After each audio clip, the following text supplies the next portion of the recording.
Hello friends, नमस्कार। स्वागत है आप सभी का जीएस विजन एकेडमी पर। तो आइए आज देखेंगे सीजी टेट एग्जाम का पहला क्लास होगा मैथ्स का। ठीक है, तो सीजी टेट एग्जाम की जो भी तैयारी कर रहे हैं उनके लिए मैथ्स क्लास पहला है और ये प्रीवियस ईयर क्वेश्चन पेपर है, मतलब व्यापम द्वारा पूछा गया ये क्वेश्चन है और 2022 में व्यापम द्वारा ये पूछा गया था। तो सीजी टेट एग्जाम की जो भी तैयारी कर रहे हैं वो उनके लिए बहुत इंपॉर्टेंट क्लास होगा। इससे पहले भी एक क्लास आ चुका है बाल विकास शिक्षा शास्त्र का, मैं प्लेलिस्ट बना दिया हूँ सीजी टेट एग्जाम 2026, 25-26, उसमें जाकर के आप सारे वीडियो देख सकते हैं और ये भी वीडियो उसी प्लेलिस्ट में आपको मिल जाएगा। टेलीग्राम ज्वाइन नहीं की है तो जरूर ज्वाइन कर लीजिएगा, डिस्क्रिप्शन के नीचे लिंक आपको मिल जाएगा। तो देखिए सीजी टेट ये 2022 में ये क्वेश्चन पूछा है, उसका सॉल्यूशन मैं आपको अच्छे तरीके से बेसिक सरल तरीके से बताऊँगा। पहला जो मैथ्स है ये थोड़ा सा लंबा हो जाएगा लेकिन आपको क्लियर समझ में आएगा। तो चलिए स्टार्ट करते हैं। और सीजी टेट एग्जाम की तैयारी कर रहे हैं तो हमारे चैनल को सबसे पहले सब्सक्राइब कर लें, बेल आइकन में ऑल जरूर प्रेस करके रखें ताकि वीडियो का नोटिफिकेशन आप तक पहुंचता रहे। तो चलिए पहला क्वेश्चन क्या दिया है गणित, देखिए ये व्यापम द्वारा पूछा गया क्वेश्चन पेपर है और बहुत ही सिंपल आता है। पहला क्वेश्चन है, सबसे पहले क्वेश्चन हम अच्छे से पढ़ें। व्यक्ति ए किसी काम को 20 दिन में करता है, ठीक है, उसी काम को व्यक्ति ए और बी दोनों मिलकर 15 दिन में करते हैं। तो देखिए दोनों मिलकर मतलब संयुक्त काम है, ठीक है। उनके पूरे काम के लिए 400 रुपये दिया जाता है। पूरे जब काम कर रहे हैं दोनों तो कितना रुपये मिल रहा है उनको, 400। दोनों का बंटवारे कितना कितना आएगा। तो देखिए ऐसे प्रश्न आता है तो सबसे पहले आप अलग अलग करना होगा ए का काम और बी के काम को, ठीक है। तो ए कितने दिन में करता है, देखिए मिटाना भी पड़ सकता है, हमारे पास जगह नहीं है इसलिए आप नोट डाउन भी करते चलिए। ए समझते जाइएगा, ए किसी काम को कितने दिन में कर रहा है जी, तो ए काम को कर रहा है आपका कितने दिन में, 20 दिन में। तो ए का काम 1/, कितना हो जाएगा, 20 हो जाएगा। क्लियर हो गया। अब देखिए उसी को कह रहे हैं ए और बी दोनों मिल करके, कौन कौन, ए और बी दोनों मतलब संयुक्त रूप से दोनों काम कर रहे हैं, ए प्लस बी, ठीक है, समझाने के लिए मैं बता रहा हूं आपको। तो ए प्लस बी कर दिया हूं मैं, दोनों काम को कितना दिन में कर रहे हैं, 15 दिन में, दोनों मिलकर कर रहे हैं 15 दिन में। तो ये 1/, कितना हो जाएगा, 15 हो जाएगा, ए और बी दोनों का काम। अब हमको ए का काम तो पता चल गया है 20 दिन का, लेकिन बी का काम हमें पता नहीं है। तो ए के काम से, दोनों के काम से ए के काम को घटा देंगे तो बी का काम निकल जाएगा। तो चलिए बी का काम निकाल लेते हैं यहाँ पे।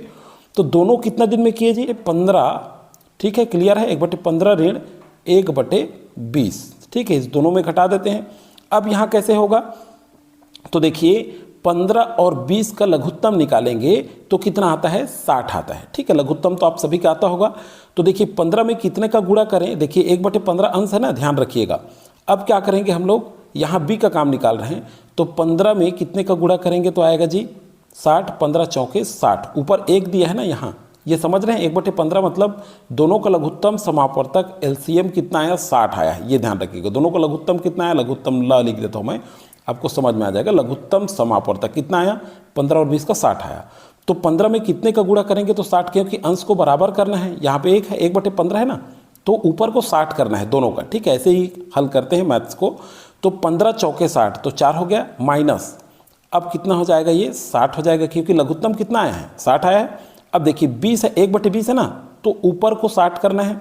तो 20 में कितना गुणा करेंगे, 60 होगा, तो 20 तिया 60। देखिए ऊपर में 1/20 था ना, तो 20 में कितने गुणा करेंगे जी, 3 का, तो 20 तिया 60। यहाँ तक क्लियर है, ये समझ में आ रहा है कि नहीं आपको।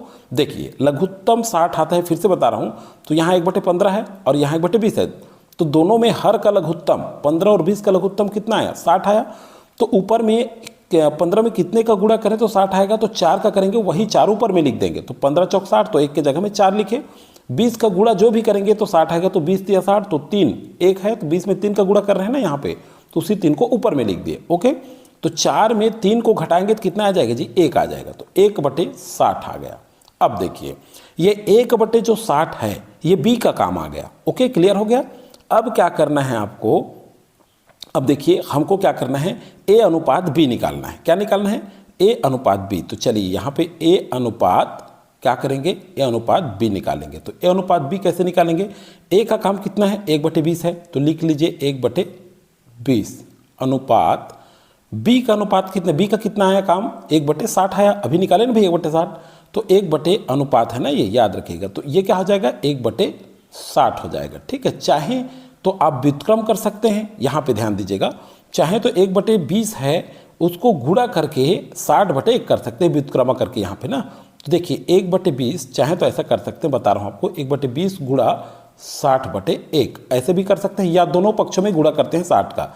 यहाँ दोनों पक्षों मतलब ऊपर में 60 का गुणा करेंगे तो 60/20 आ जाएगा, ऊपर में गुणा करेंगे तो दोनों कर सकते हैं, 1/60 और 1/20 और 1/60, तो 60/20 और 60/60 अगर गुणा करेंगे तो, नहीं तो ऐसा भी कर सकते हैं। तो यहाँ देखिए 20 से कम 20 और 20 दिया 60, तो कितना आ गया जी 3/1 मतलब 3:1 आ गया।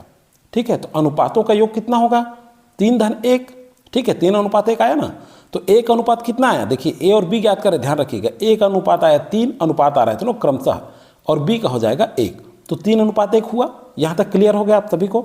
तो योग कितना आ जाएगा 3:1 बराबर 4। अब देखिए दोनों मिल करके दोनों का अनुपात कितना है 4 आया, अनुपात का योग कितना है 4। अब रुपया कितना दिया गया हमको 400 रुपया, तो हम निकालेंगे कैसे यहाँ पे।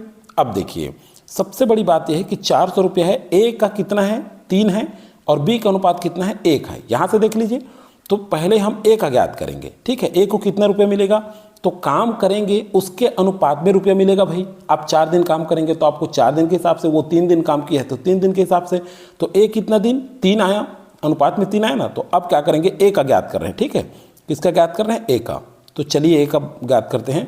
3 है तो 3 गुणा, ठीक है, अब देखिए 3/4 कितना दिन है इसका 4 आया ना, 3/4। ठीक है, कितना होगा 3/4, यहाँ देखिए गुणा कितना हो जाएगा 400 का।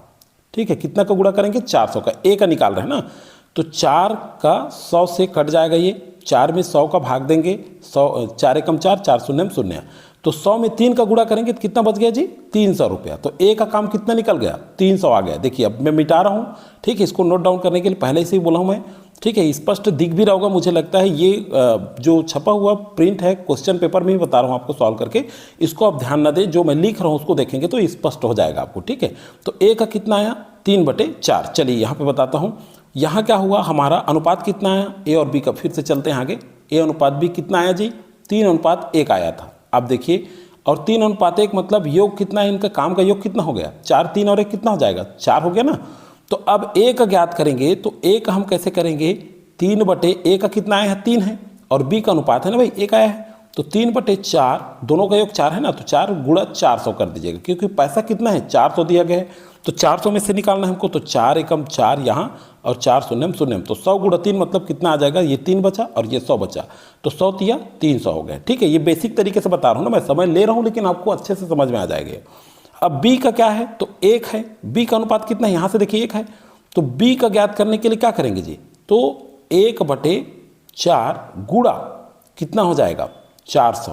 ठीक है, तो 4 एकम 4 और 4 शून्य 0, तो ये 100 आ जाएगा। ठीक है, तो यहाँ देखिए ए का कितना आया 300 रुपये और बी का कितना आया 100 रुपये, तो यहाँ देखिए ए जो है यहाँ पे राइट आंसर हो गया। इस तरह से आप निकाल सकते हैं। ठीक है, ये बेसिक रूप से आपको मैं बताया ताकि आपको अच्छे से समझ में आए। ये पहला क्लास है हमारा, इसलिए मैं बेसिक बताया हूँ। आगे जब क्लास चलेंगे तो एक एक चीज़ में नहीं बताऊँगा, सीधा सीधा डायरेक्ट हम चलेंगे। ठीक है, तो ये अच्छे से आपको समझ में आया होगा, उम्मीद करता हूँ दोस्तों मैं। ठीक है, थोड़ा सा गणित है, आपको अच्छे से देखना पड़ेगा, आप तुरंत फटाफट कहेंगे तो नहीं बनेगा। गणित को अच्छे से देखिए बेसिक, फिर आपके कोई क्वेश्चन भी नहीं छूटेंगे। देखिए, सीखना यानी रटना किस मॉडल का सूचक है, प्रोग्रामिंग मॉडल, बैंकिंग मॉडल, समझ के निर्माण, उपयुक्त सभी, तो इस तरह से भी क्वेश्चन पूछा जाता है। तो सीखना यानी रटना ये बैंकिंग मॉडल का सूचक है। मान लीजिए हम बच्चे को ब्लैंक समझ लेते हैं, खाली थाली के समान समझ लेते हैं, तो रटवाते हैं, तो वो जो है वो किस में आएगा, सीखना या रटना, ये किस में होगा, बैंकिंग मॉडल के अंतर, बैंकिंग मॉडल का ये सूचक होता है। ठीक है, तो 92 का बी जो है राइट आंसर होगा। इसमें बच्चा ज़्यादा नहीं सीख सकता, वो रटने का प्रणाली जो है सीखने को ज़्यादा नहीं प्रेरित करेगा। ठीक है, रोहित को अनुभव होता है कि वर्ग, चलिए यहाँ पे देखते हैं एक वर्ग कैसे रहता है, ऐसे रहता है स्क्वायर, आप देखोगे लूडो खेलते हैं तो स्क्वायर। रोहित को अनुभव होता है कि वर्ग, जो वर्ग है ये वाला वर्ग है, एक समचतुर्भुज और आयत दोनों है। किसको अनुभव हो रहा है, रोहित को अनुभव हो रहा है।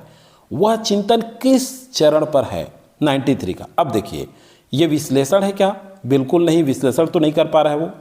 संबंध, तो ये बिल्कुल संबंध को बताता है। ठीक है, पहचानना भी नहीं है, विश्लेषण और निगमन भी नहीं है। क्यों, क्योंकि देखिए इसको क्या हो रहा है, कह रहा है समचतुर्भुज का और आयत दोनों का, तो आयत तो इस तरह से बनता है, तो ये किसको कह रहा है जी, संबंध को। किसको बता रहा है, किस चिंतन का चरण है, ये संबंध का है। ठीक है, 93 का बी। तो इस तरह से भी क्वेश्चन पूछा जाता है, तो इसको भी हम करते चलेंगे। प्रत्येक अभाज्य संख्या के 2 गुणनखंड होते हैं। प्राथमिक स्तर पर इसे सिद्ध करने के लिए किस पद्धति का पालन किया जाएगा। अब देखिए अभाज्य गुणनखंड, जैसे मान लीजिए 3, ठीक है, जो अपने से ही भाग जाता है, जिसके 2 गुणनखंड होते हैं खाली, एक तो 1 होता है, ठीक है, एक तो 1 से जाएगा और एक स्वयं से जाएगा। जैसे मान लीजिए 3 1 से भी जाएगा और 3 से भी जाएगा, मतलब अपना 3 स्वयं अपने से भी जा रहा है, तो ये अभाज्य गुणनखंड है। ठीक है, अभाज्य गुणनखंड समझ में आ गया। अभाज्य संख्या मतलब 5 है तो 5 1 से भी जाएगा और अपने 5 से भी जाएगा, तो ये 2 संख्या से 3 1 से भी जाएगा और 3 से, मतलब अपने से जाता है और 1 से जाता है, वो अभाज्य गुणनखंड है। ठीक है, मतलब 1 से भी जाएगा और स्वयं संख्या से भी जाएगा। ठीक है, तो ये अभाज्य गुणनखंड है। इसे जो है किस पद्धति का पालन किया जाना चाहिए, 94 नंबर का, तो इसमें आगनात्मक होगा। कौन से पद्धति का पालन करना चाहिए, आगनात्मक का। ठीक है, तो ए जो है राइट आंसर होगा। ओके, क्लियर हो गया। अगला है सोच की वृद्धि और गणितीय संकल्पनाओं के विकास के बीच एक निकट संबंध को किसमें स्थापित किया जाता है। ठीक है, सोच और वृद्धि, सोच की वृद्धि और गणितीय संकल्पना है। ठीक है, 95 में, तो ये सिद्धांत हस्तक्षेप अनुसंधान, तो सोच की वृद्धि पहला चीज, और गणितीय जो संकल्पना है ये विकास के बीच एक निकट संबंध को, अनुसंधान को बताता है। ठीक है, सोचता है और गणित संकल्पना के बीच विकास को क्या करता है, संबंध बताता है। ये चीज सोच रहे हैं तो खोज एक अनुसंधान को बताता है, रिसर्च को बताता है। ठीक है, सी जो है राइट आंसर होगा 95 का। 96 का गणित अधिगम का मूल्यांकन मूलतः होना चाहिए। तो देखिए निदानात्मक, योगात्मक, रचनात्मक और उपरोक्त सभी भी दिया है, याद रखिएगा। जहां उपरोक्त सभी रहता है उसका आंसर लगभग उपरोक्त सभी आने का चांसेस होता है। मैं ये नहीं कह रहा हूं कि पूरा उपरोक्त सभी ही आएगा, तो ध्यान से सुनिएगा, थोड़ा पढ़ करके आंसर लेना है। गणित अधिगम का जो मूल्यांकन होता है वो निदानात्मक भी होता है, योगात्मक भी होता है और रचनात्मक भी होता है भाई, इसलिए उपरोक्त सभी, ये डी राइट आंसर होगा अपना। ठीक है, 96 का डी। चलिए 97, अब चलिए, अब मजे वाला क्वेश्चन आ चुका, मैं बना के जरूर बताऊंगा आपको। देखिए ये क्वेश्चन पेपर आप देख रहे हैं, सीजीटेट एग्जाम का क्वेश्चन पेपर ऐसे ही मिलेगा आपको, रफ कार्य के लिए जगह भी दिया हुआ है। ठीक, मैं डायरेक्ट क्वेश्चन पेपर में ही सॉल्व करा रहा हूँ, इसमें ज़्यादा अच्छा लगेगा आपको। ठीक, क्वेश्चन सामने आप देख भी रहे हैं और सॉल्व करेंगे। ठीक है, क्योंकि यही स्थिति आपके एग्जाम सेंटर में बनेगा, तो ये इसलिए मैं अलग से इसका पीडीएफ बना के क्वेश्चन पेपर नहीं बनाया हूँ, डायरेक्ट क्वेश्चन पेपर में ही सॉल्व करा रहे हैं आपको, ताकि आपको अच्छे से समझ में आए और परीक्षा हाल में आपको थोड़ा सा क्या मिले, आपको सहयोग मिल जाए। ठीक है, सरलता हो जाए। एक क्षतिग्रस्त कुर्सी जिसका मूल्य 110 रुपये है, उसे 10% हानि पर बेचा जाता है, तो उस कुर्सी का विक्रय मूल्य कितना होगा। तो देखिए एक क्षतिग्रस्त कुर्सी जिसका विक्रय मूल्य, जिसका मूल्य बोला है खाली 110 रुपये, कितना मूल्य जी, 110 रुपये। तो 110 रुपये गुणा कितने का हानि होता है, बोलता है 10%, तो 10% मतलब 10/100, ध्यान रखिएगा। ठीक है, तो 10 एकम 10 और 10 दहम 100, तो यहाँ पे क्या आ गया, 100/110, तो इसको कटा दीजिए, 10 एकम 10 और 10 एकम 10 बराबर कितना आ जाएगा, 11। तो हानि कितना हुई, इसको 11 की हानि हुई, 11 रुपये। ठीक है, कितने रुपए की हानि हुई, 11 रुपये। तो कुर्सी का विक्रय मूल्य क्या होगा, तो 100 तो उसका क्या था, मूल्य था, 110 मूल्य था, इसमें हानि कितना है हमारा, 11 आया, तो 11 को घटा दीजिए भैया, तो कितना आएगा, 99 आएगा। तो सीधा समझ में आएगा, क्लियर है, तो बी जो है यहाँ पे राइट आंसर होगा। ओके, इस तरह से आप एकदम क्लियर तरीके से हल कर सकते हैं। ठीक है, ये आपको बहुत अच्छे से समझ में आया होगा। और इसी तरह से और भी गणित है, ऐसा मत देखिएगा कि केवल ऑब्जेक्टिव टाइप जो पूछा जा रहा है, आगनात्मक निगनात्मक विधियाँ, तो ये सब तो आपको करना ही है, इसी लेवल का सीजीटेट में पूछा भी जाएगा, तो ये सारे क्वेश्चन आपको आने भी चाहिए। चलिए ये भी क्वेश्चन हम करेंगे। 2 समपूर्णांकों का योग सदैव सम होता है, किस विधि से यह सिद्ध किया जा सकता है। ठीक है, तो देखिए 2 समपूर्णांक मान लीजिए 2m + 2k ले लेते हैं हम, उदाहरण के लिए माना कि हम 2m लेते हैं, 2 समपूर्णांक, एक समपूर्णांक 2m एक 2 के लिए, तो दोनों में 2 क्या है, बराबर है, दोनों में कॉमन है, तो 2 को बाहर ले लेंगे और m + k बचेगा। ठीक है, तो 2 समपूर्णांक सदैव सम होता है, ये बता, उदाहरण से बता रहा हूं मैं आपको।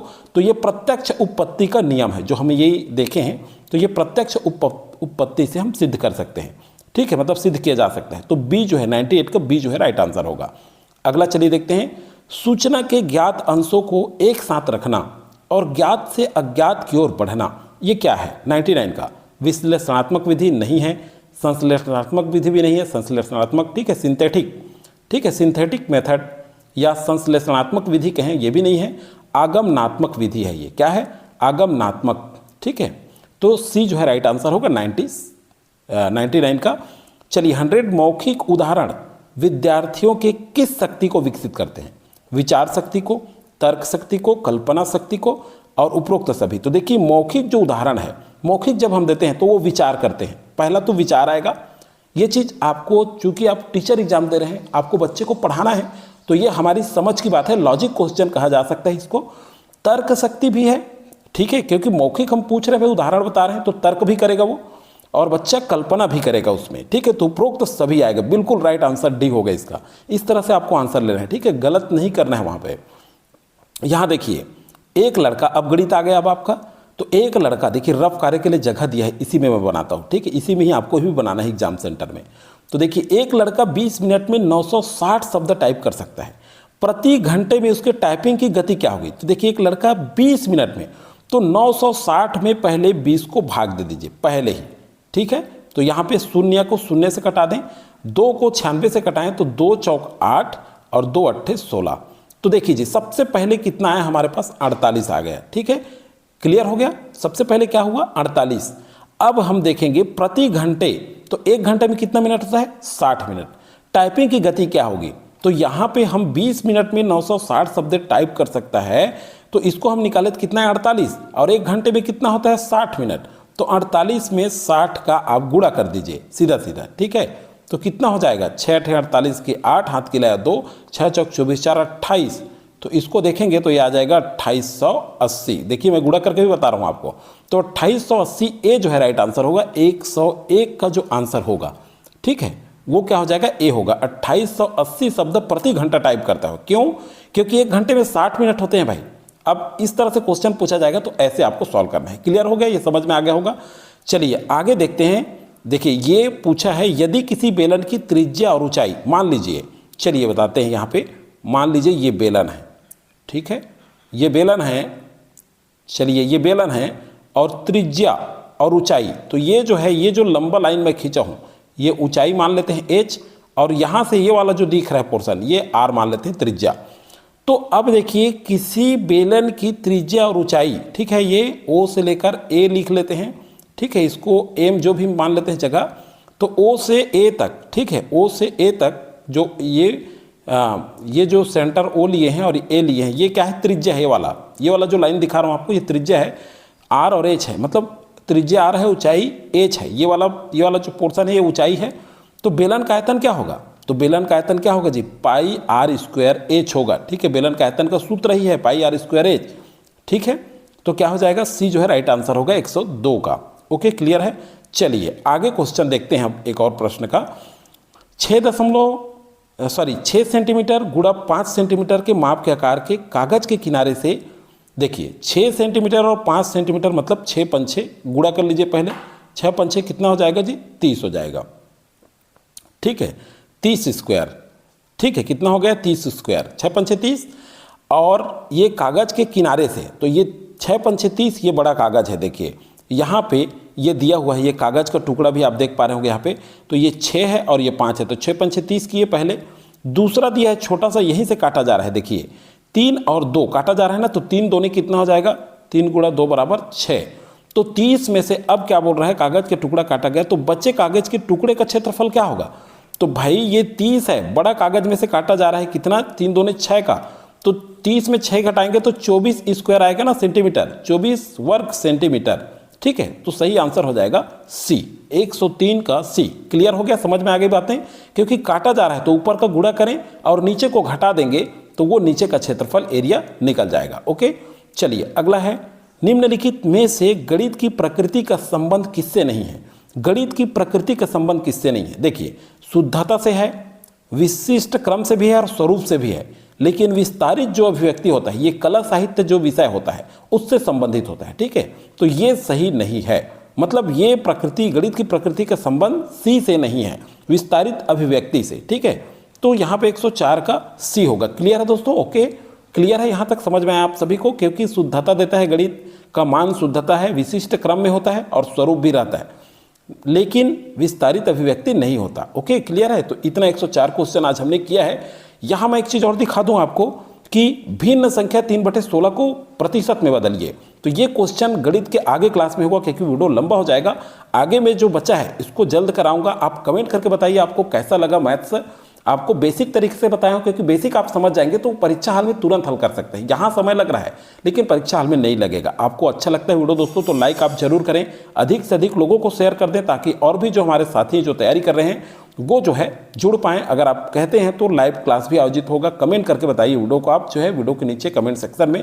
तो ये वीडियो आपको बहुत जो है समझ में जरूर आया होगा। ये देखिए निम्नांकित बढ़ते क्रम में लिखिए, ये वाला जो गणित है आगे देखिए अनुपात वाला, ये सब मैं आपको बता दूंगा, ठीक है। और इतना आप कर लेंगे तो गणित का कोई भी क्वेश्चन आपसे नहीं छूटेगा। तो चलिए दोस्तों आज की वीडियो में फिलहाल इतना ही। टेलीग्राम ज्वाइन नहीं किए तो जरूर आप ज्वाइन कर लीजिएगा, ठीक है। उसमें PDF वगैरह भी आपको प्रोवाइड कराया जाएगा।